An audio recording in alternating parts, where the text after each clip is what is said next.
महत्व मानव सेवा का। एक प्रसिद्ध संत थे। उनके पास शिक्षा प्राप्त करने के लिए दूर दूर से शिष्य आते थे। संत के 2 शिष्य बहुत प्रिय थे क्योंकि वे धार्मिक स्वभाव के थे।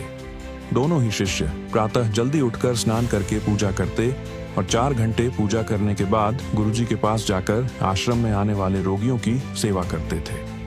संत महात्मा ने मानव सेवा का व्रत लिया था, इसलिए वे स्वयं पहल करके पीड़ितों, दीन दुबलों की सेवा करते थे। वे गरीब बच्चों को निःशुल्क शिक्षा देते, गरीब परिवारों को भोजन, वस्त्र और आश्रय देते और असहाय, अनाथ तथा बीमारों का इलाज करते थे। एक दिन दोनों शिष्य पूजा में व्यस्त थे। तभी गुरुजी का संदेश आया, क्योंकि उस दिन आश्रम में रोगियों की संख्या अधिक थी। लेकिन दोनों शिष्य पूजा को अधूरा छोड़कर नहीं गए। गुरुजी ने थोड़ी देर इंतजार करने के बाद फिर संदेश भेजा। इस पर दोनों शिष्य नाराज हो गए और गुरुजी से बहस करने लगे। गुरुजी ने उन्हें समझाया, बच्चों, मैं तो आपको व्यक्तिगत पूजा के लिए नहीं बुला रहा था।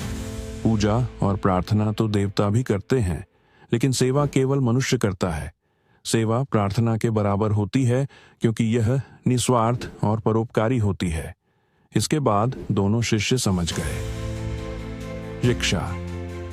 ईश्वर की जीवित कृति मानव है और उसकी सेवा करना ही साक्षात ईश्वर की पूजा है। इससे बड़ी पूजा कोई नहीं। Subscribe to our YouTube channel for more.